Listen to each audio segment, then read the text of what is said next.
comparison, not feeling good enough, not feeling like we have enough, like we're not doing enough. And all of that comes from this, the core root, which is over-identifying with the ego. Welcome to Commune. We are on a mission to inspire, heal, pass down wisdom, and bring the world closer together.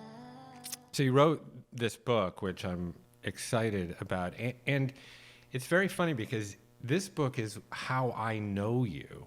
Yes. And the world at large knows you for your great insights on nutrition and food and other parts, other dimensions yes. of yourself that have been public. But I know you really as from a more deep-rooted spiritual and philosophical way. So when I was reading the book, I was like, this is the Kim I know. And this idea that you are more than you think you are is a very kind and accessible way to say that you can self-actualize, that you can self-realize, that you are infinite source. But when you say it that way, it can be a little bit like scary or off-putting. So can you excavate, some of the reason why you wrote the book and what you're getting at with it? Yes. So I'll say it's true, Jeff. Like, this is really like my full playbook. These are the teachings that have helped me the most. And I'm so excited to be offering it now for the first time. So when I started, as I mentioned, I was backpacking for a couple years. And I look back on that period and I think I was seeking. I didn't know what I was seeking at the time, but I was very uncomfortable in my body, in myself. I was, I'm half Asian, and I grew up in a Caucasian place. I never really felt like I fit in.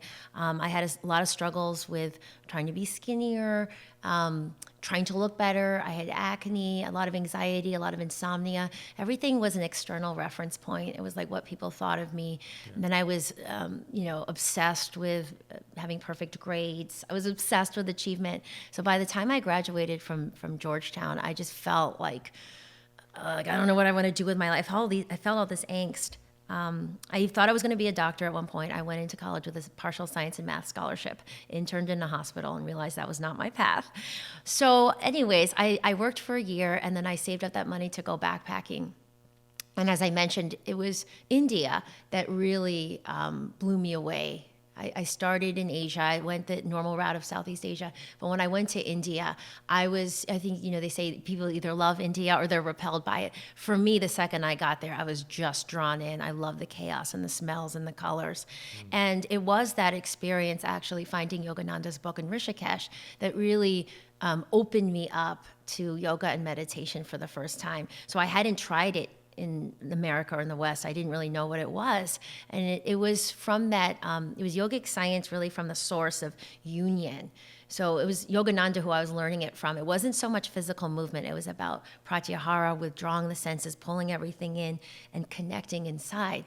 So I started to practice his teachings pretty soon after I read that book. And I was starting to go deeper and deeper. The journey continues, the backpacking journey. And then I land in New York City. Because my family's from the East Coast, and I just, I landed there, and I was completely broke, Jeff. I was, I had maybe a little bit of money. I was like subletting this place, and I would sit on the edge of my Murphy bed, I remember at the time, and I was doing the teachings and the practices that Yogananda was teaching me. And, my parents were like, you decided to go backpacking, like, we paid for your college. It was a little bit of tough love, and I didn't really want to ask them for money anyways, but I remember feeling like, I didn't really know the direction of my life, but I was starting to feel, meditation is meant to be experiential. So I was feeling things happening. And so what I was doing, I started to go back and teach yoga. And then I went back to nutrition school, and I started a free blog. And here's the crazy part. I didn't know anything about, marketing or SEO. And the only people I told my blog to was the yoga students. And it started to spread throughout New York City organically. And then my first celebrity found me. To this day, I don't even own a TV. So I certainly was not trying to get into that world. But she found me, and I got on a film set. And then I started working with all these other actors and celebrities. So the next 5 years of my life, I would say, was kind of, working with them to feel their best. And it wasn't just the food, Jeff. It was processing emotional and mental health and meditation and all of that. And the reason and then I started getting on TV shows regularly, like Good Morning America and all this stuff. So I was in this like flow, and I wasn't trying. I was putting effort, but I wasn't pushing. And here's the funny part of the story. The first book deal came. And it was from HarperCollins, who was my first publisher 6 books ago. And Sarah was my first editor. And I had a manuscript called Catching the Fire. And it was a lot of these teachings. And it was a travel memoir. And she looked at my blog and she's like, oh, she goes, the food stuff and the recipe stuff is really taking off. So why don't we do a food book first? And then we'll do this book second. Well, that first book was exactly 10 years ago to this year, The Beauty Detox Solution, which did really well, sold like 1 million copies. So then the second book was a food book, but the third book, Jeff started going back. It was called Beauty Detox Powers, about chakras. The fourth book I wrote with Deepak Chopra, which was Ayurveda and spirituality. And then the fifth book was Mind-Body Connection. And then this book, just came through when I was 34 weeks pregnant. I was trying to slow down, but this just, Yogananda was like, it's time. These need to be out here. And I said, okay. I just surrendered. And I think I signed my book deal 3 days before I gave birth. Oh my God. And so you then composed this book as a new mother. So not only as a new mother, I waited 60 days. I went past that Ayurvedic 40-day period. I wrote it, and everything about this book was so different than the other ones, Jeff. It just flowed. I was a new mom, but this is also during COVID. So my older son wasn't in preschool, so I was like with them all the time. I'm like, how did I write this book? I was also running my company, and I have a podcast too. I don't know. It just kind of... You were came through. Yeah. I honestly don't know. Yeah. Nap times, late night. Yeah. Wayne Dyer, who we both admire greatly, talks about that flow of writing as not actually writing the words themselves, but as writing, that you become the conduit for the information. And for those of people who have had that direct experience of creativity, where you sense yourself just as the conduit. You're just getting out of the way. It is a magical way of experiencing life. So I don't feel like, this is the first book I can honestly say from my heart, I do not feel like this is my book. I feel like it wants to be here, like in modern life, showing these teachings from modern life, and I feel like I'm in service to the book. I also feel like the precursor to writing this book was, I think, around when we met, actually, like 4 years ago, when I went through my rock bottom, one of my rock bottoms, because I've been meditating now for over 12 years. So you can kind of like go in and out when, life's happy and good. And sometimes you make time for it, but sometimes there's a party or a dinner or whatever, you kind of push it off. But when you are going through rock bottom, that is when you need practices. That's when you need the teachings to just take a breath to even survive. And so my rock bottom was, 4 years ago, my older son wasn't yet 1. And then I lost my mom really suddenly. We found out she had cancer on Valentine's Day, and then March 29th, she passed. So it was, 6 weeks.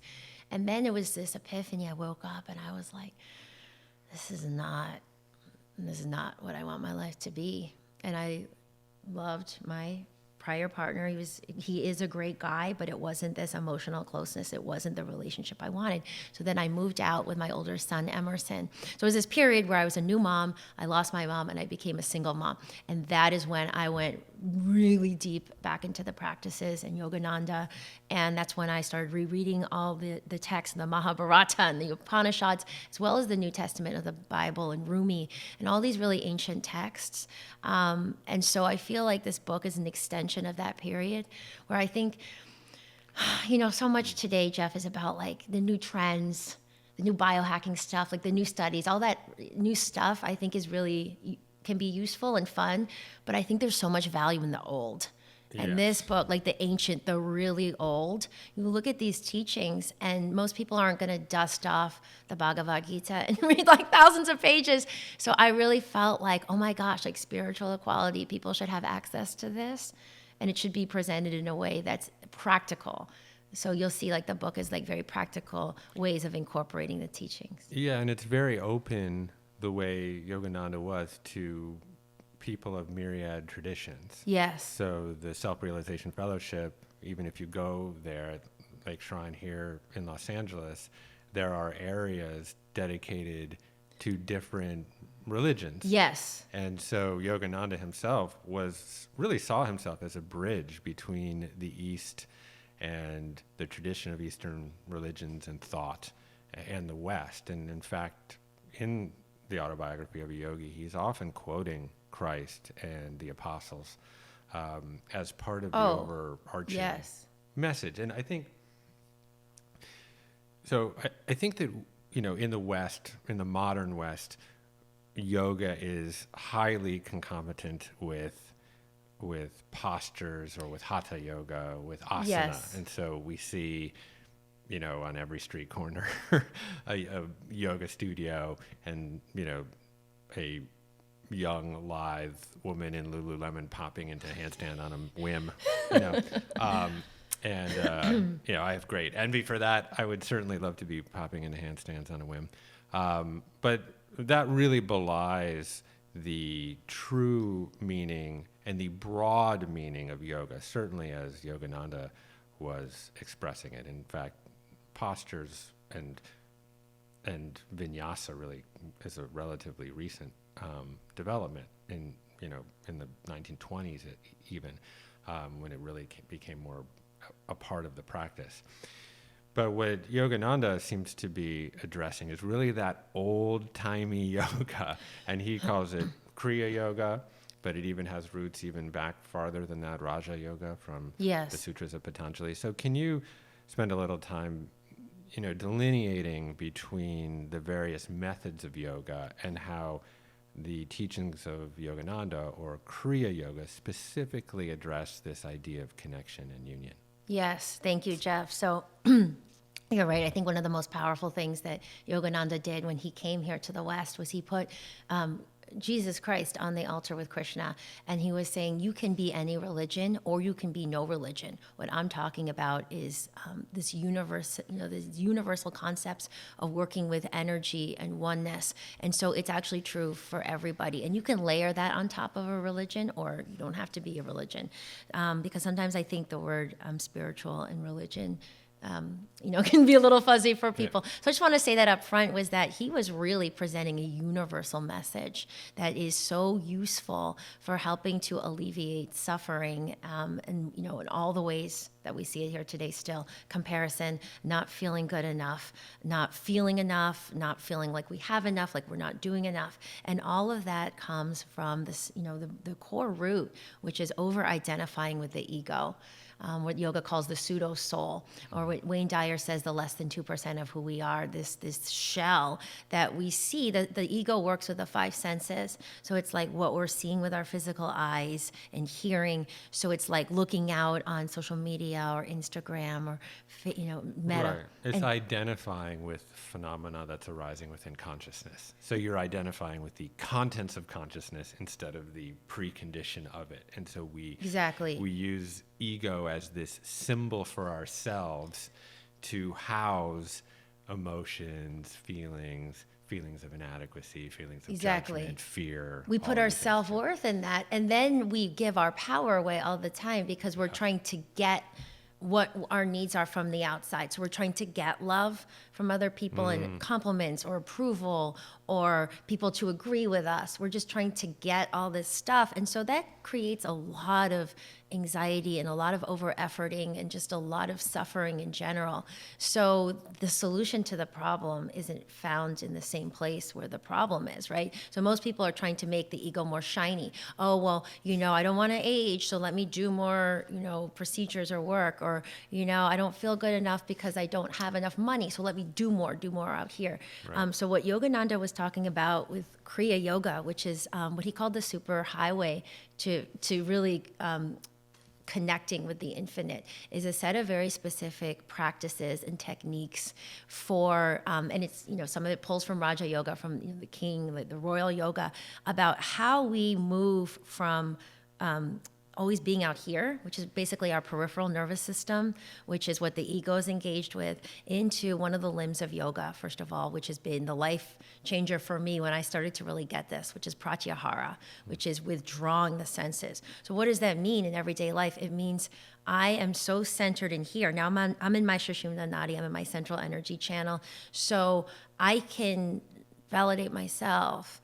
I can actually see my patterns and realize, oh, this is because I've been trying to get so much from out here.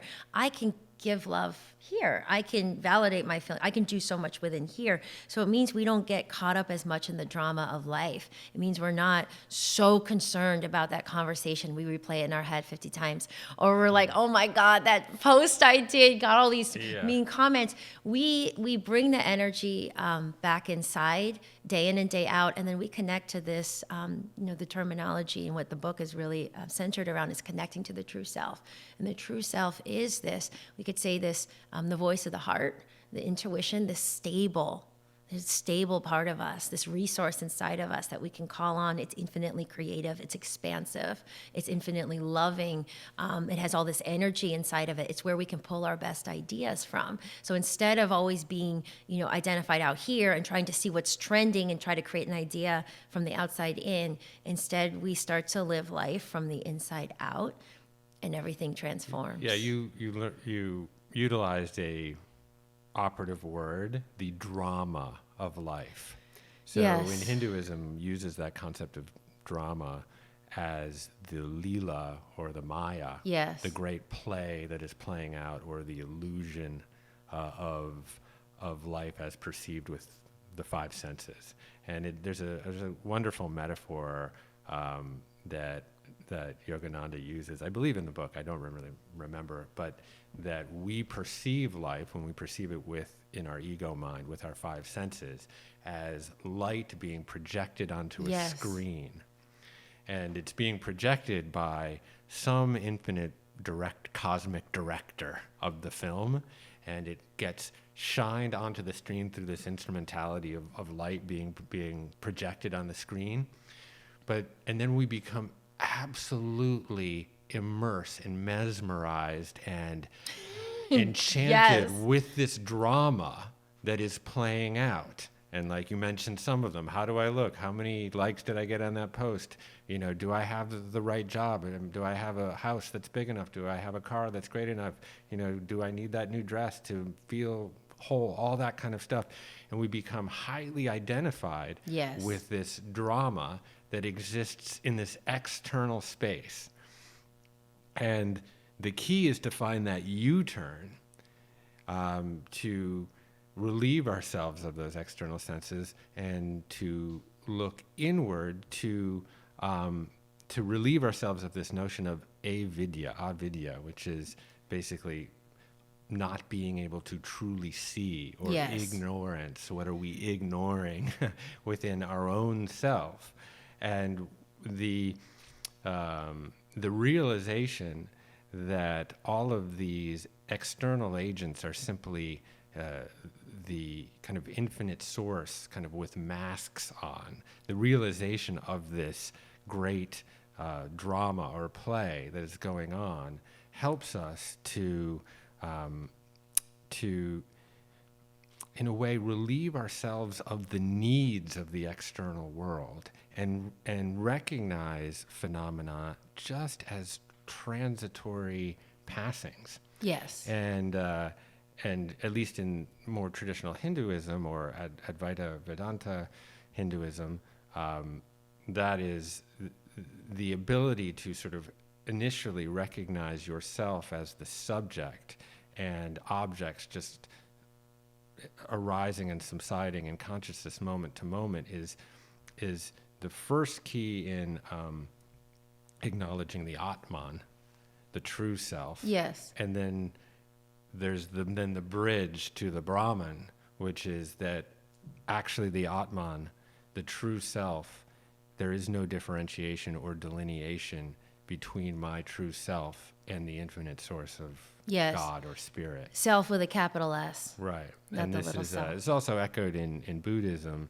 kind of in the last stages of the Eightfold Noble Path. You have dhyana, meditation, sort of mindfulness meditation, non-judgmental presence of phenomenon arising and subsiding in consciousness, which is also Chan in Chinese and Zen in Japanese. And then you have that final 8th step, which is samadhi, which also appears in Hinduism. And in some ways, I believe, Yogananda as well. Oh, yes. Which is full integrated consciousness, that there is no difference between the experience of what it's like to be me and all this phenomenon that I actually am experience, and that is true holistic union. And but it's a path. It's a path, and what you're saying, Jeff, about like this play of light, the lila, the maya, the things that we're seeing. There's also the darkness, and that's part of it as well. And Yogananda teaches us that it's there for contrast.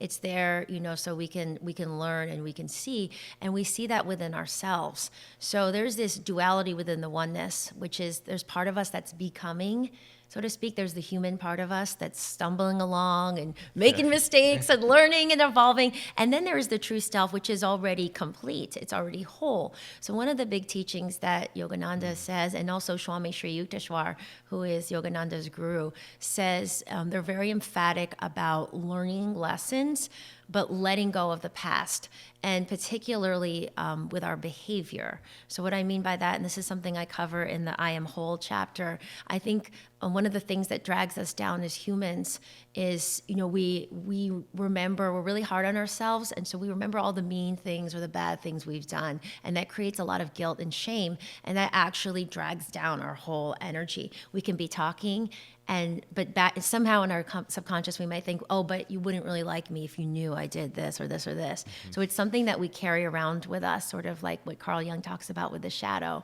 So one of the practices that I talk about up front, so the first part of the book is getting past the big blocks so you can even get on the path in the first place. So that's fearlessness, wholeness. The second part is embodying more of the true self qualities like intuition and real confidence. And then the third part, once you have that, is really how do you take this formless, creative, unique energy and put it into our best stuff. So the longest chapter in the book is actually called You Are a Creator, and abundance and magnetism. But anyways, back to wholeness. The practice is after you meditate, so you're less reactive, and you can be, and you can also be more honest with yourself. You make a list of, let's say, what I call the sun qualities. So all these outward qualities we like to show, we can rattle off. I'm a good listener. I'm generous. I'm a great friend to Jeff. Like all these different things, and then we look toward the lunar qualities, or these parts of us that we don't really like to we disown them. So it's sitting and saying, oh well, I can be generous, but maybe I can also be stingy, I can be judgmental, I can be mean. And what happens as you write them out, you're bringing them out of the shadow, and you go back to this exercise, it gets deeper and deeper. But you'll notice if you get out of your mind and you then pay attention to the sensations in your body, the ego is going to have a reaction. So you feel it in your body. So emotions are energy in motion. So you'll actually feel the sensations. It could be in your gut, or your heart starts to race. And what you want to do is you want to sit with that, and you just want to let them go through. So it's the practice of witnessing the Maya, the Lila, including our behaviors, including our characteristics. And once we see them side by side, then we go into realizing, oh yeah, that's my behavior is unstable. I have all these different parts of me. We grow in compassion, and then we go underneath to the true self is actually beyond all our behaviors, all these things, all these attributes we think about our personality, good and bad. There is a part of us that actually is beyond all of that. That is the true self. So the more we connect to that part underneath, of course, we want to learn the lessons, clean up the mess, apologize, do whatever we need to do, but then let that go. And then the true self actually starts to expand the more and more we connect to it in regular meditation and regular stillness and regular introspection, which is a huge part of Yogananda's teachings, continually introspecting. The true self expands, and then that starts to be that extension of our behaviors. And you're talking about more of that samadhi, not full samadhi, but samadhi in everyday life, where how we speak and how we act really is an extension of who we are, because we're more anchored in the true self. Yeah, and that gets to something that you write about in the book, and a topic that I love to excavate around love. Big one. And really transmuting love from something that you need to get Huge. to something that becomes an effusive state of being in which you are constantly giving. And when you are in that effusive, expansive state of giving, that is the true self. That is the exploitation of your essence to connect all the time, to bring together opposition. And so, because you have a lot of love in your life right now, and there's obviously relational love, there's transactional love, there's conditional love, there's unconditional love. Take us on sort of the journey of unpacking true love on this way to find the capital S self. Well, so maybe I want to give a couple concrete examples, Jeff. I feel like we've been a little esoteric for a second, which you and I can geek out on forever. But I talk about in the book the example of the Himalayan musk deer. Yes, I love this story. Yeah. This, Yogananda tells this story in the Self-Realization Fellowship lessons, which are home study lessons where you can learn Kriya.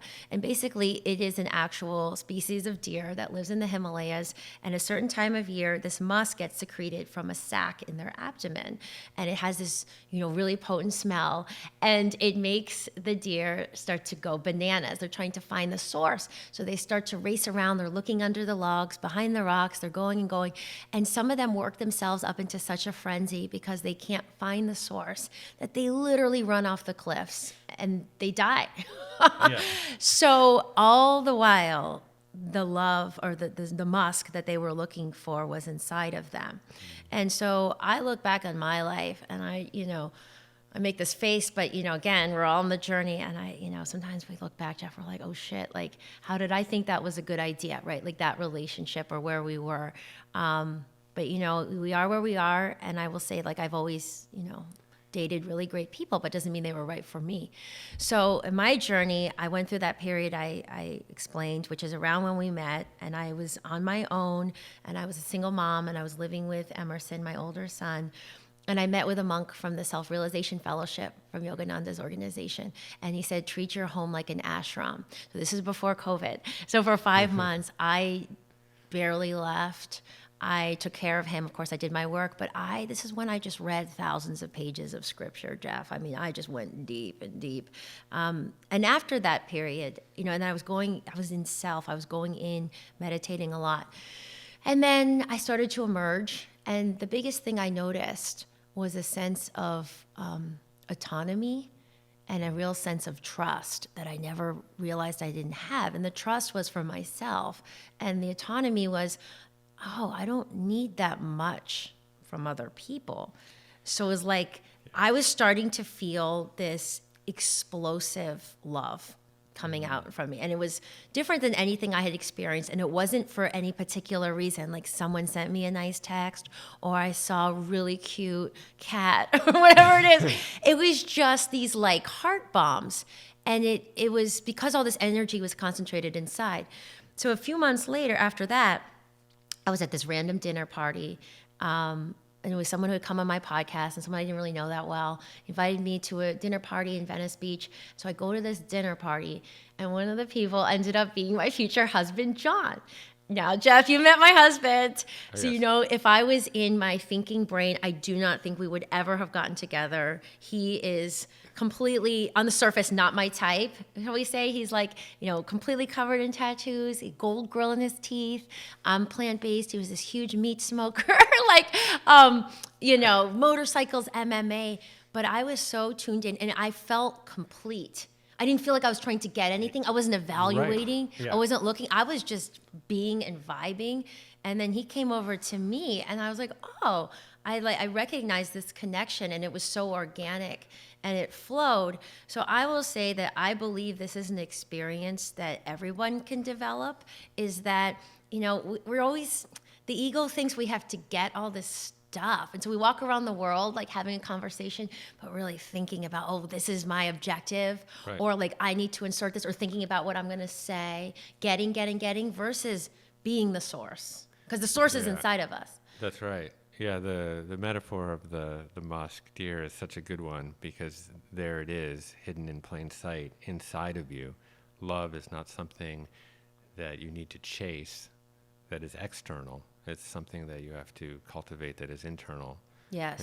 Wayne Dyer said, you don't need to manifest anything in your life. You just have to manifest what you already are. And I think part of that, as you probed at, is relieving yourself of needs. Yes. Or more specifically, relieving the ego of its needs. Now, and you could, I suppose, superimpose Maslow's hierarchy of needs here if you wanted to. But, as you begin to kind of take care of kind of basic needs in your life of food and water and air and shelter and general security, and then there's like belonging and esteem and respect and status. And as you begin to actually satisfy all of these different needs, you move up this pyramid towards self-actualization or self-realization, when you're actually not thrusting the needs of your ego onto your love partner or onto the world around you, you've actually taken care of most of your needs yourself. You've made yourself whole. Yes. And from that place of wholeness, you are in you have established the ground conditions for you to give back. And love ceases to be this sort of emotion that arises and subsides moment to moment in consciousness. It's not something that you are trying to get, like at the very base level of love. There's lust, like, let me get some of that. I want some of that. It's going to make me feel good. And then it's like, after lust, it's like, Kimberly's quite smart. She makes me feel really good about myself. I really like her personality. Like, okay, I've inched up slightly on the ladder, on the hierarchy of understanding love is. And then it's like, oh, well, Kimberly and I are in a transactional relation. I'm going to be on her podcast, and then she's going to be on my podcast, and we're going to blah-da-da-da. And then it's like, there's conditional. I mean, you move your way up to sort of the platonic form of love. Or, the Chinese have this with Qian, the ideal kind of version of what reality should be here on earth. Or even in the Kabbalah, they have this with the emanations, that we spend our life trying to glimpse and witness the true forms of these things, of love and wisdom and courage and moderation and all these great virtues. And finally we get to this place, or close, of ultimate capital L love. And life can then really be something that has a tremendous amount of happiness involved into it, because we are in a state of giving. And I know that you referenced this in your book quickly. It's very hard to gauge happiness, but there are certain studies that actually correlate our ability to give and the amount of time that we spend giving with happiness. And that is some form of attainment of union there. Yes, totally. I feel like, the word that keeps coming up when I'm listening to is this expansion, right? So a lot of this is experiential. So I know for me, when I'm practicing these techniques and going into union, not just relaxing. Sometimes I think people think yoga or meditation is just relaxing, but we're not just relaxing the senses. We're actually wanting to use techniques that bring us into that union. And so when we go there, there is this feeling of expansion. And so one of, in some of the other chapters where I talk about abundance, creating, when we expand our ideas to benefit other people, for instance. Now we're going beyond our limited little ego or my little circle. I just care about my 4 people, my family, or whatever it is. By nature, we're tapping into something bigger. So the chances of success, the chances of enlisting other people to help, it just exponentially grows so much. Instead of all these little ways we're trying to, just get and manipulate and control the situation to get a raise or to get that one project, we realize we're just playing so small. It's like, just expand, give it away, love, it sounds simple, but these practices really help to direct our energy there. Yeah, totally. I was doing a metta meditation this morning, and a metta meditation is loving kindness, where you focus on someone or even yourself, and you direct them utter love and support, and you wish them wealth and health, and your energy becomes completely invested in their well-being. So I started very much with my daughter, Phoebe, my eldest daughter. She has sort of an inflection point coming up in her life. We were talking about it earlier. She's applying to colleges. I want her to go to your alma mater. Yes. She wants to go somewhere else. That's okay. But I was just meditating in this space of just sending her complete unconditional love.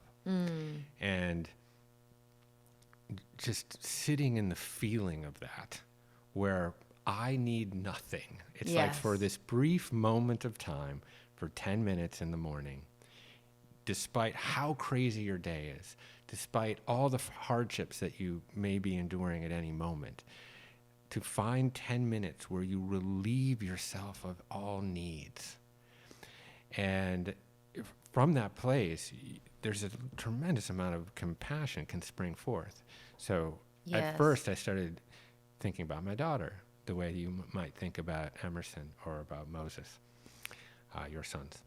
And from there, I naturally went to other people. Yes. Some people who I don't even like. I hope you included me, Jeff. I like you. No, but I love your meditation. But, and then I was actually... It was spontaneously spreading. It was spontaneously spreading.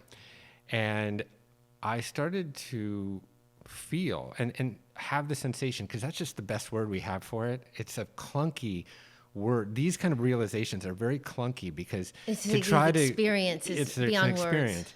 But what I began to feel as a sensation is that there is no one in the world that I don't wish that kind of well-being and health. And even the people that we think are confections of depravity and sin, we actually at the end of the day want them, maybe more than anyone, to be happy and to enjoy well-being. Because if they are, then they also will not need to fulfill their egos. And this is, I think, as we kind of circle around some of the core teachings of Yogananda, and of course all of these great sages and mystics, that they were teaching many of the same messages. I mean, there's a consilience behind this, what your friend, brother Satyananda calls the eternal religion. What's the word for that? There's a Sanskrit. Did you listen to that podcast? I did, yeah. Isn't he amazing? He's great. Which is Sanatan Dharma? It's Satanam Dharma, Yeah. the eternal religion, the eternal connection back in. Yeah, he is actually the monk who told me to take that 5-month break and then married John and I. I remember, and you released. I was there. You were there. It was so surreal. You released the doves. It was in this house that I moved out. I left my other partner and moved into this house. So I was there like, what am I doing with my life? And then right before we left to move here to Topanga, we got married. So it was this huge transition house. So much happened. And you also bring up a really great point, Jeff. I love that that meditation you were doing about loving kindness and really calling that in. And you mentioned something practical. It was 10 minutes. So the subtitle for this book is Practical Enlightenment for Everyday Life, because you and I are both big readers, and sometimes I read some of these books. I love Eckhart, but I'm like, okay, but like, what do we do in like everyday life? Like, how do we actually make this part of our life? So, a lot of the practices that I teach here, and it builds, there's 4 meditation chapters, and there's lots of other practices that you can do for 90 seconds if you get triggered, if you feel like if you're comparing, whatever it is. But I just want to emphasize that it doesn't mean like, you have to meditate for 5 hours a day or whatever it is. It's like, if the Titanic was 1 degree over from the beginning of its journey, history would have changed. So even 10 minutes in the morning, I consider that a really core part of the morning practice. Drink your hot water with lemon, take your probiotics, meditate for 10 minutes, connect in so that you're less reactive. So you're less, apt to reach for food cravings and foods that, will try to soothe a need. And by the way, Jeff, when you said at the beginning of the podcast, a lot of people saw me as food. I was always working with energy. My first book was like, don't look at numbers, energy of digestion, energy here.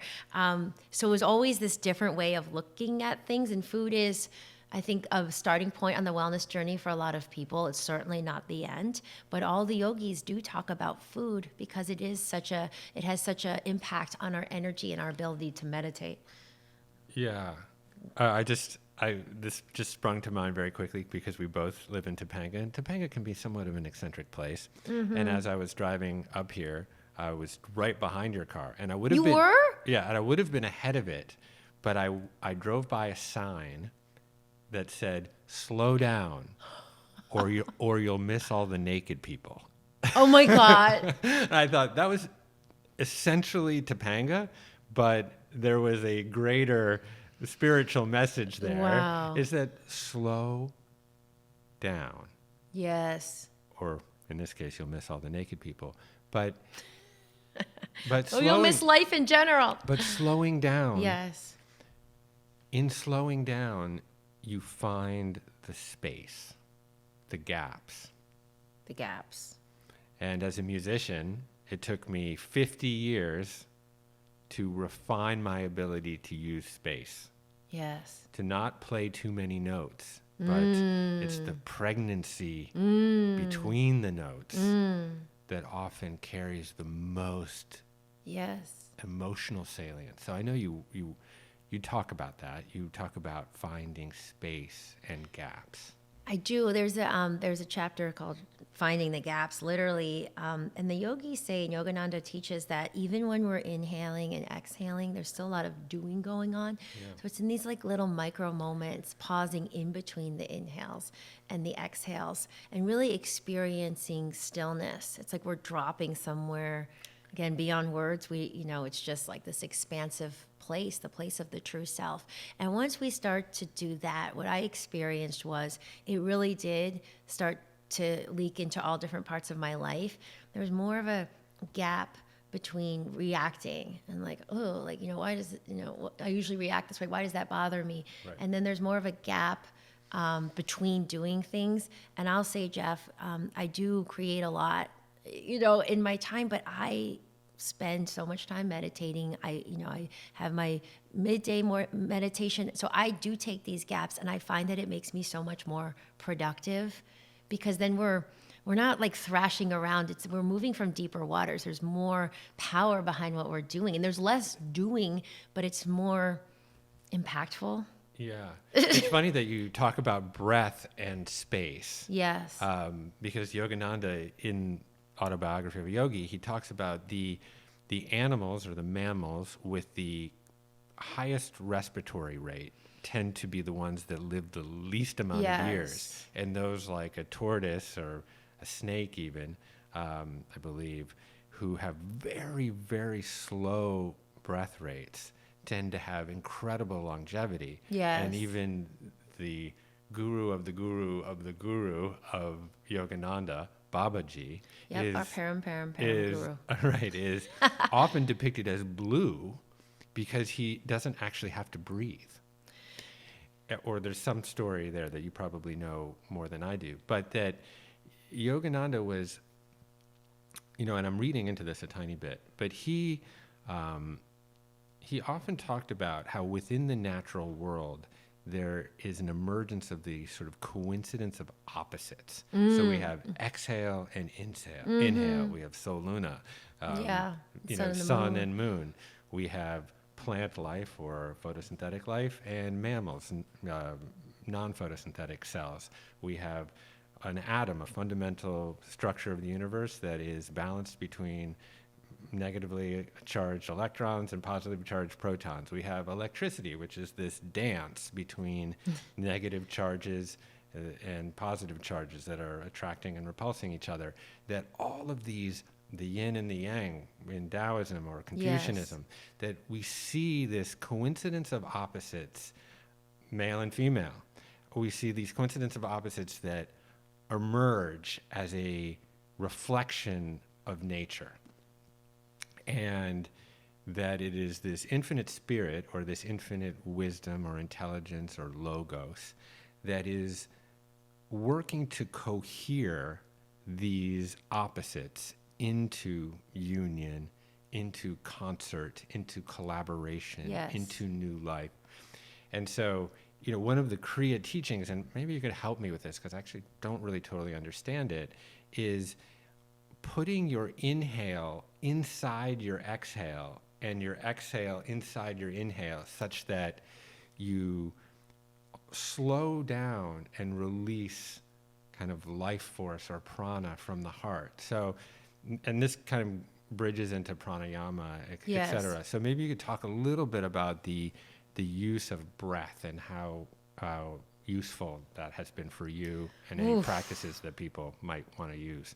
Yeah, so I'm able to talk about like the public works that he talked about, and the teachings are inspired by that. If you want to go really deep into Kriya Yoga, I highly recommend the lessons that go on for like 4 years that I did over 10 years ago now. But we were saying before about these play of opposites. Yogananda describes it as all these different waves, and underneath it is this the bed of the ocean. So the wave can't exist without the ocean, but the ocean can exist without the wave, right? So this like whatever creative intelligence source, God, whatever word you want to use, is underneath all of that. So like we were saying, seeing the different parts of our behavior and realizing there's something underneath. All the things we see as good and bad, black and white, all of that, there's a stable part underneath. So when you're working with the breath and Kriya, Yogananda talked a lot about the magnetism of the spine. He talked a lot about the Sushumna Nadi, and his focus point was a lot when the third eye, which we focus on in different meditations, but how it activates the medulla oblongata, which is this, this notch here in the back of the skull, and it's this ganglion of nerves. So when we're activating this, it's also lighting up different parts of our brain that help with more emotional resilience and equanimity and also creativity. So in the practices, when you're getting into the inhales and exhales, there's one practice where he recommends, double exhaling out to really understand what it's like to be empty in your lungs. Because most people exhale and there's still a lot of prana, there's still a lot of air left. So he's really emphasizing slowing down so that you're finding more of these breathless states. And of course, like if you're pregnant, if you have a condition, being careful of what you're practicing. But what's interesting to me today is I see a lot of these like breath work practices that are, for something else, but not interiorizing. They're like, you're going faster and exciting. Right. And Yogananda said the hallmark of going deeper into the true self is your breath gets more and more quiet and still. Right. So in practical terms, Jeff, when I started living this, when I started to notice things, because again, it's not your breath slows down. It's like slow-mo, but then like the moment-to-moment experiences start to slow down. So I started to notice this pattern. This is a couple years ago. Of like, it really, like I feel something. It really bothers me when people interrupt me or when they don't like agree with me. If I give this long thing of like, don't eat dairy or whatever it is, and at the end they're like, I'm still gonna eat it. And I'm like, why do I give a shit? Like why does it bother me so much? And then slowing down, then journaling, like introspecting, which again was a huge part of Yogananda's work. We're not just meant to go from thing to thing. I'm at work, now I'm dropping into a yoga class, I'm going to dinner, then I'm going to sleep and doing the same thing. We want to look at who we are being in moment-to-moment experiences. So then I started, what is this? And then I could see Jeff, it was painful when I was looking at it, but it was like, the reason it bothers me so much is because I have this big childhood wound of, maybe I'm not worthy of being seen or heard or listened to. And then that triggered on like, this deep belief, like maybe I'm not lovable, right? So then when you can see it, it's like bringing this pattern out that was like in the shadow. So it comes out, and then through the work, like you sit in it, you breathe into it, and then back to the love, but I can feel love in me. I can give love to myself. I don't need other people to validate me, because before it was like always like almost like a puppet dancing, like look at this. Now you have to agree, or now you have to see me.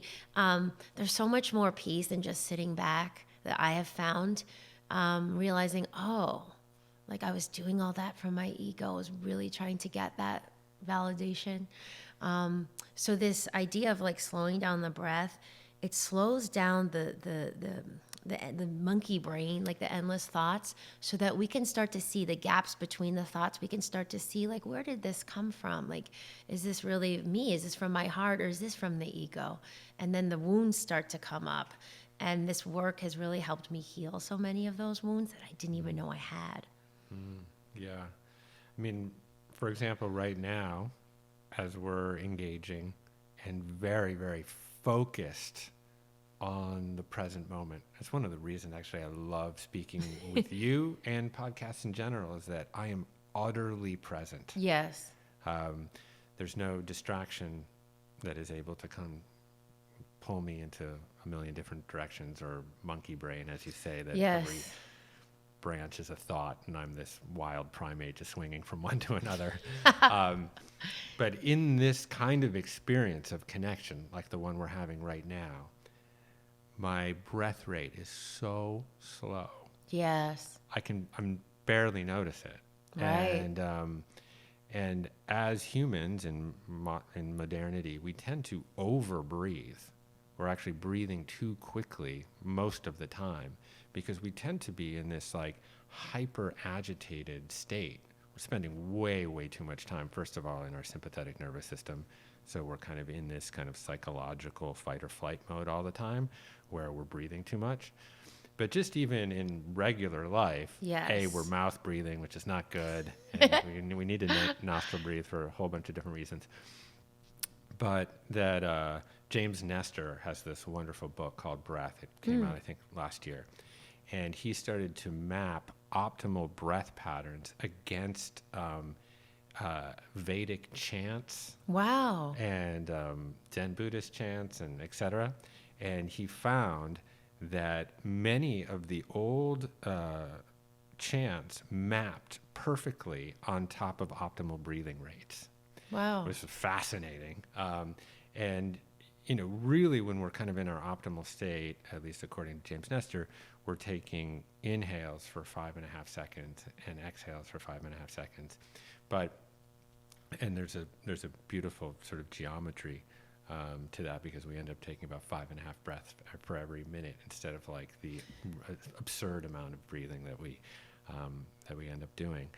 But that in for Yogananda, a lot of this was about sort of decarbonating Yes. the blood. Uses that term. He and actually finding a place of equilibrium between kind of oxygenated and carbonated blood, such that we actually can release additional prana life force. But this gets pretty esoteric. But I think that just even, and as you say, I think you see, there's a lot of breath practices out there right now that are used for myriad purposes, like the Wim Hof or the Tumo breath, which has become quite popular. That has a completely different application. Yeah. That's about creating epinephrine and alertness in your body, and like Right. this whole thing. That's not the breath work that we're talking about here at all. No, this is about, again, union and contacting and deepening the relationship in with the true self. And so there's two parts of it. There's the practices that we do. We sit, we dedicate these 10 minutes, 20 minutes, whatever, to doing the practices. And then there's also checking in or being aware of that, so it leaks more and more into our life. And one of the most important things we can do to keep that breath, like slower, except, besides when we're in our practice, is avoiding what Yogananda called excessive emotionalism.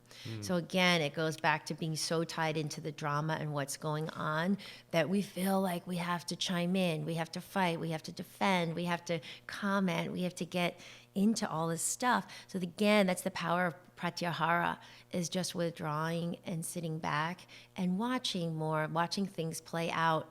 And it is natural, of course, we're human. Sometimes we're gonna feel big emotions if things happen. My 5-year-old is getting, into that tantrum mode now. Yeah. But just really what Yogananda calls self-mastery is really the more we can not get caught up, the more we can really stay in equanimity. So letting the sensations rise and fall before we speak. Yeah. And naturally, then our breath is more calm through the day. Yeah. There's a notion in Stoicism called cognitive reappraisal. It's not just in Stoicism, but I tend to see it through a Stoic lens. And cognitive reappraisal is essentially the cultivation of space between stimulus and response. Yes. So that great Viktor Frankl quote, which gets used quite often, is that freedom and liberation is to be found within the cultivation of that space between stimulus, some kind of event happening, and our response to that event. Exactly. And so oftentimes, something will happen in the course of human events.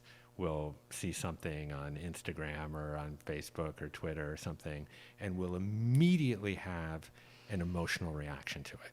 And then we'll follow that emotion. And before you know it, we've sent some disparaging comment, or we're just stewing in our own juices of anger or indignation or jealousy or rage or whatever it happens to be.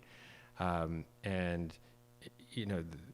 we see these lessons across so many different traditions, is that ability to cultivate space between an event and our response to it. Yes. The acknowledgement that oftentimes our emotion is derived in our judgment of the event and not the event itself. Like a cop comes whizzing by and you're late to pick up Emerson and you have to pull over to the side of the road, and you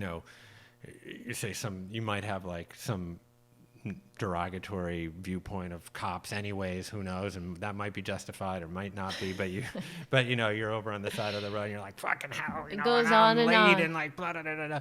And but you have no idea that cop might be off to to deal with a kidnapping or something like that. But we have these immediate reactions to things, and so often they're mediated or they're governed by our judgment of things.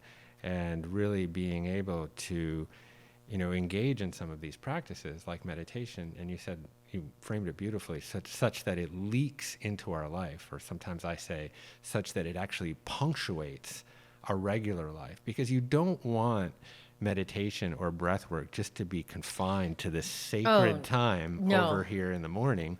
What you really want is that to be your life. So in the confidence chapter, which I think is like chapter 14, there's a 90-second practice you do when you start to get triggered, because again, it's the ego that looks outward and says, oh, like, I guess I'm not good enough, or they get jealous, or they get it gets competitive, or whatever it is. And so I started thinking about this concept of confidence, because it's a really interesting one, especially in our society. And so many women write into me from our community saying, I just don't feel confident. I don't know what to do. I don't feel good about myself. And so for me, and I think in our society, it was like, I get confident from what I look like and what I do. So here's my achievements. I can list them on my resume, right? Or it's like numbers or all this stuff that we see. But really, Yogananda talks about confidence, unshakable confidence, coming from, when Moses asked the Almighty, what is this? What are you? And he said that one statement, I am that I am. Yeah. So that is like, at first I didn't get it, years ago when I read this. And then I thought, oh, I am that I am. We are alive and breathing. We are these unique creations. That's where true confidence comes from. Just being so connected to this unique essence. The other stuff is, we're playing with it. It's fun. We're doing or we're not doing. But to show up in that full beingness and knowingness and radiating that really helps other people see it in themselves too. So this 90-second practice that I have in that chapter is, when you catch yourself comparing or having that reaction on Facebook or whatever, it's taking that pause and really starting to link that reaction to, oh, I'm identifying with my ego again. Right. So it's the pause, and then it's getting into your body, I find really helpful, because it's the mind that keeps the thoughts going, right? One feeling can be justified by a million different thoughts. Oh, but they were really an asshole. Shouldn't have said this, whatever it is. So we get into the body, and then we feel the breath, And then we can actually self-generate the opposite emotion. This is based on some of the research from the Heart Math Institute that backs up what Yogananda is saying. Go into expansiveness, go into compassion, go into, love, like deep love, whatever it is. So we're resetting in daily life over and over again, even in those 90 seconds. So what I found for me, again, which is why I'm so passionate about sharing this, is at first it really does feel like a bit more effort because it's like we're learning a new skill. We're learning to run for the first time. But over time, it becomes easeful. And some of the stuff that was like, Dr. David Hawkins, who I also reference in the book, he says, now you're at this different stage of consciousness, so things become stunningly obvious. Like, oh, yeah, like I don't need to get pulled into that. Oh, that was a wound. But so we just do the practices, and then over time it really does start to click. I think it's so important because we can understand this philosophy, but we really want to have the tools for living it day by day. Yeah. I mean, the enemy of confidence is really the fear that you're not enough, right? Well, that's the ego, yeah. That's the ego. And you don't have to turn your head far to see depictions and images, particularly if you're a woman, and I have 3 daughters, of, marketing billboards or advertisements playing into that essentially consistently tell you that you're not enough, and then in turn market you services and products and trinkets to address that perceived deficiency. Of course. And that is the modern state of living in the Western world. And listen, I'm not going to excoriate capitalism completely. It's pulled a lot of people out of poverty and given people some degree of well-being. But this is really one of the kind of more deleterious sides of it, is that, capitalism essentially is a system that's set up to convince us that we are deficient, that we are not enough. And it implants a certain fear around that, and that really undermines our self-confidence. Of course. And when our self-confidence is undermined, well, then what do? We seek out external agents to address those perceived deficiencies. Again, they're trying to find the solution in the same place where the problem is. Right. Like, it's so shinier, that could be buy more alcohol, stuff. drugs, consumerism, Instagram, sugar, any one of these addictions that we might have.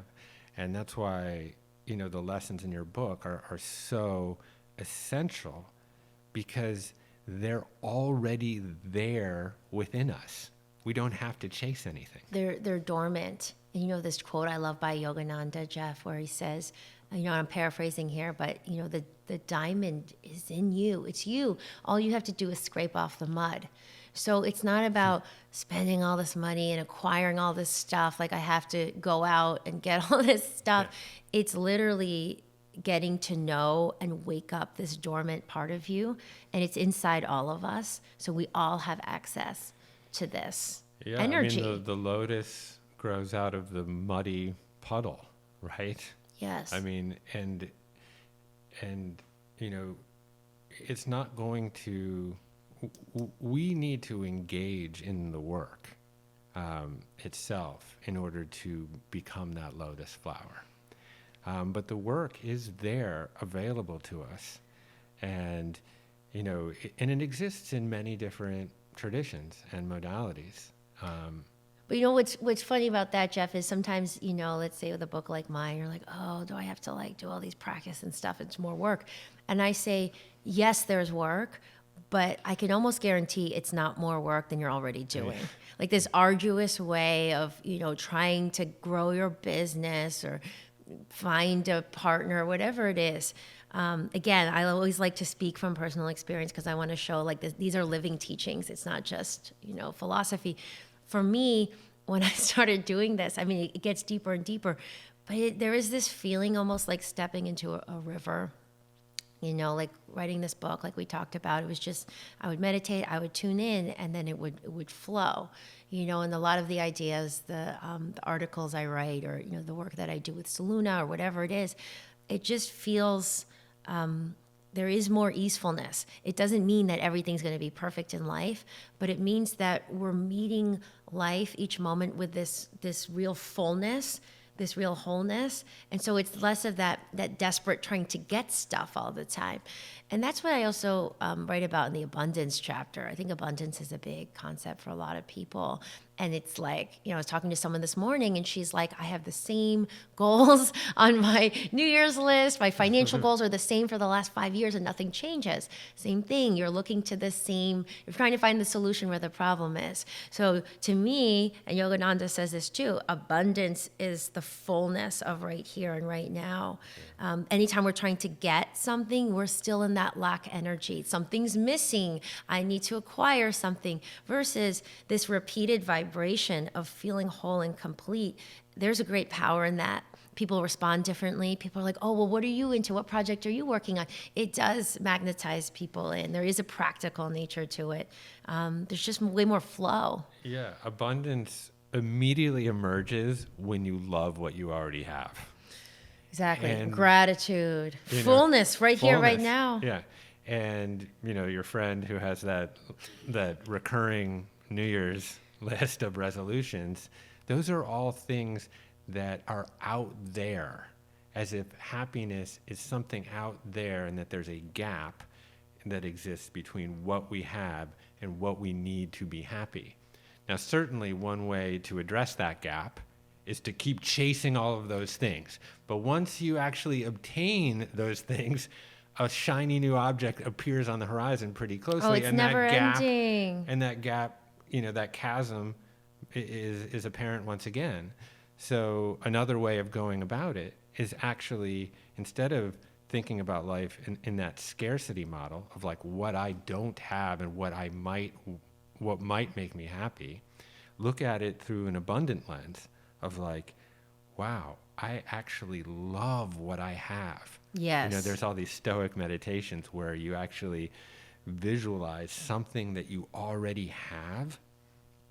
And it could be sort of morbid at first glance, but something that you cherish and treasure that you already have, and then you imagine losing it just for a moment. And you sit in that feeling of like grief and, God, what would I have said, or how would I have treated this thing differently? And then you sort of come back to that triumphant realization of like, look at the actually, treasure I have it. Yes. Yes. And it goes back to expansion, right? Like where we put energy expands and expands. So that period where I was a single mom and I was living with Emerson by myself, but I just felt, I was feeling all this fullness from the teachings. I was really finding that self-trust. I was finding that love. And boy, did I love that little boy so much. Then the rest of my life was like messy. I'm like, I don't know if I'm going to live in the future. I don't know what I'm going to do. But it was from that real, I wasn't looking at lack, I can honestly say, Jeff. And you remember we met during that time and I was, so joyful. Like I was just happy with life. And then I met John. And so this expansion, like, okay, we got married, the soulmate partnership. And then we had another baby. So the love kept expanding. And then we got our house and then the farm in Hawaii and all this stuff. And I share that because it really is true what you're saying. It's, it wasn't this like, oh, I gotta deal. It wasn't like chasing. Yeah. It was being in fullness. And that's the opposite of how I think most people try to create abundance. Absolutely. Well, we've talked a lot about the Tao over the last year. We both love the Tao. We both love the Tao. And that'll be episode 2 of our podcast I love to do a podcast on the Tao. But just to dangle the idea, there is this concept of Wu Wei, which is central to Lao Tzu and the Tao Te Ching, yes, which is action without effort. Or do nothing and everything gets done. Yeah, I do nothing and I leave nothing undone. Exactly. Yeah. It's just and flow. Yeah, and it is moving with the grain, cutting with the grain, moving with the flow of life, moving with the flow of the current. And of course, like, just to paint every vicissitude of life as just moving with the flow, doesn't take into account some of the bigger challenges and obstacles that we have. So I don't mean to suggest that all you need to do is do nothing. And that sounds unambitious. But at the same time, understanding and acknowledging some of the patterns of nature. Yes. And aligning yourself with that coherence. Knowing that nature is always trying to pull opposites together. Nature is always thrusting towards coherence. And, you and I, we're really just this combination of energy and information, and I think that the fire that exists within the logos, within the fundamental intelligence of the world, is connection. Is that we are here as energy and information, yearning to connect, yearning to what Alan Watts calls remember. He casts remember. He says that the antonym of remember is dismember. That we're actually chopped up. It's not forget. It's actually we're dismembered, as if like our limbs are chopped up, and that one of the central projects of being human is to remember. Come back into oneness. Is to come back into oneness.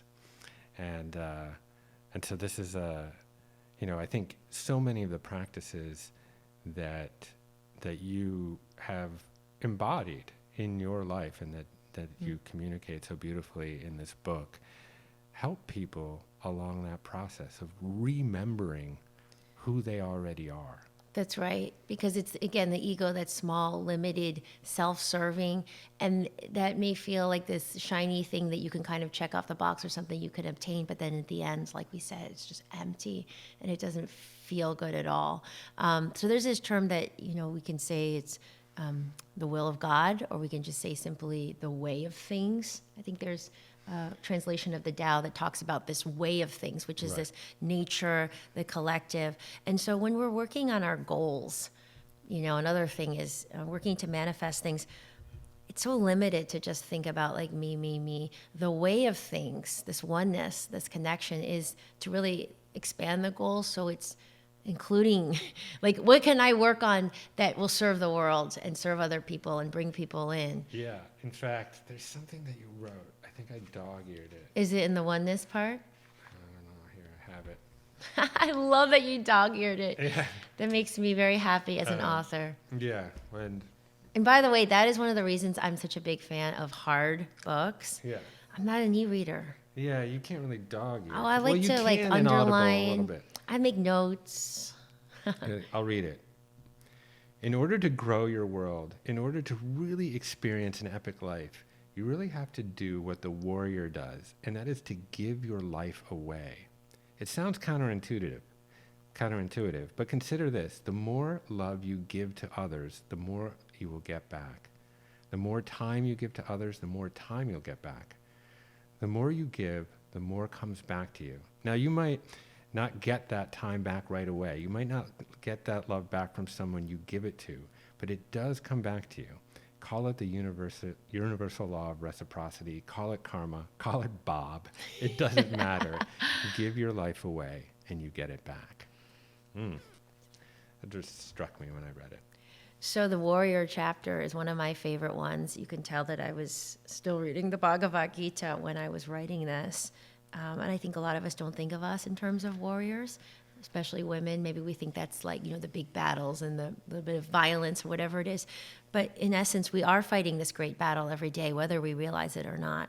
It's the battle of, the ego and the battle of the true self. And so to be a warrior means a warrior for good. We can be a warrior for any way we want, but if we want to live from our hearts, it's about perseverance. It's about what Yogananda calls dynamic will, really focusing on our goals and following through. And in the first place, making sure our goals do expand beyond ourselves. Otherwise, we will always be miserable. I don't care if you make $1 billion. You have all these things ticked off. Some of the most miserable people are these people that just accumulate and accumulate. This is the natural law. We're talking about natural laws. Like it has to include all of us. We are all waves in the ocean. Yeah. It's never going to feel good otherwise. No, and I think you do a great job reframing the concept or the notion of the warrior. Because as you say, it's so often depicted or personified as, this kind of heroic male figure on the battlefield, sort of heedlessly throwing himself into the front lines or whatever. And yes, certainly that is a depiction. But really what is at the core of that is courage. Yes. And the ability to sacrifice oneself for some greater good. Yes. That is at the core of the honorable warrior. And that doesn't just happen on a battlefield. That courage, really, and Brené is incredibly articulate around this, is really vulnerability. It's like, are you willing to be hurt? Are you willing to be shamed, potentially? Are you willing to endure some sort of loss in order to move forward or to enact some sort of greater good? And that, again, it doesn't just happen on a battlefield. It happens anytime someone takes a risk in their life to start a new venture or come out of the closet as gay or to stand up for something that they believe in. So, this idea of the warrior as and reframing bravery as vulnerability or as actually just investing into something that is greater than yourself, I think is a beautiful notion. Beautiful, Jeff. Vulnerability, and also I would add to that non-attachment, because it means we're moving from this the spanda, like the intuition of our true self. We want to stand up for something, or we want to put our energy into something. And Yogananda says in the commentary, throw yourself into the din of battle and do not worry about results. So that means instead of like the ego's like, but if I try this, what if, people think I'm stupid, or what if I fail? Yeah. Being a warrior means you move from that pure inspiration and you stop worrying about, the ego, what it's going to look like or how it's going to come out, the fruits of your labor. You really pour your energy into right action. You take the dharma, the righteous path. Yeah. Day by day. Yeah. And I think that this speaks to that idea of balancing wu wei or effortless action with ambition.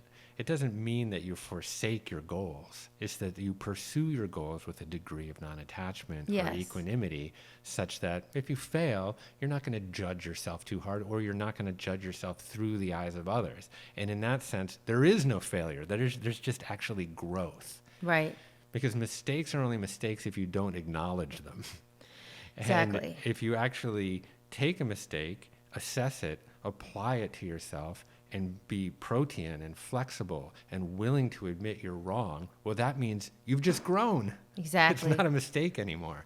Exactly. So these are these are some of these lessons that, we've taken our hard knocks to realize. And the beauty about this book that you write is that, you're giving away a lot of what you have accrued from personal experience. Yes. For the sake of others. Oh gosh, Jeff, I never felt so passionate about a book.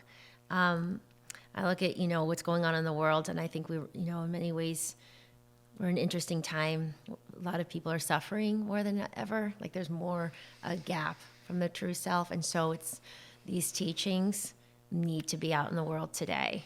Yeah, I mean, the core of yoga is union, is to yoke. It's to bring together things that exist in opposites. It is the union of body and mind. It is the union of self with the infinite spirit. It is the bringing together of everything that is positive, negative, and that is also applicable to what is left and right, even on the political Totally. realm. And we're living in this time, obviously, of extreme political polarization where people can't even seem to have a constructive conversation, where public discourse has completely eroded, where we're just bunkered into echo chambers and atomized and completely identify with our political affiliations. That's essentially the opposite of union. Of Exactly. And then it gets into these battles, the battles of the ego. Like we said, it's emphasizing the differences and reinforcing like, oh, this is my position and that's your position. And imagine it's just a tremendous amount of energy that comes from that, and less unity, less and less harmony. And so people can dig their heels in and, kind of go deeper Yeah. and deeper, or try to find, the middle, The middle seeing each path. other's perspectives at least. Yeah, I mean, I often argue that the most radical place to be right now is the middle. Yeah. Is to actually be dedicated to fostering cooperation and coherence. There's so much. Marcus Aurelius has this wonderful quote: "Stop arguing about what a man should be, and be one." Yeah. Like, Interesting. we have this constant sort of indignation and finger pointing of good and evil. Mm-hmm. Well, there's a field on the other side of that. I'll meet you there. Love that quote. Yeah. And when you were talking about earlier too, Jeff, about yoga is union. So it's in our everyday life. It's in our the way we approach politics and the way that we live. One of my hopes with this book is that it really breaks the misconception a lot of people have that yoga is like, I'm just going to the yoga studio and doing some poses, into something we can do moment to moment, or call on moment to moment. And I think it's really significant that, so it's the Param Guru. Okay, so Yogananda's guru is Swami Shri Yukteswar, and his guru was Lahiri Mahashaya, who received Kriya from Babaji in the Himalayan mountains in Renacot, which is a place I took a pilgrimage to. You can actually go to Babaji's cave. You don't see his form necessarily, but he's around. So it was significant because Lahiri Mahashaya was an accountant in the army. So Kriya before this was like for the Brahmins, right? And for the priests, these techniques. And so it was like Babaji was, pleading with God to say these teachings are needed now more than ever. They need to be for the householder, for everyday life. So Lahiri Mahashaya was this everyday man, again, as an accountant, who received these teachings and then started to disseminate them out into the world. And so it's like you said, like black, white, like separation, this, and like yoga, meditation, true self, like this changes our moment to moment living. Like for me, living these teachings changes every breath. It changes this conversation. It changes the way I look at everything, and just expands it, enhances it so much. So I just would want everyone to feel more of that expansion as well. Yeah.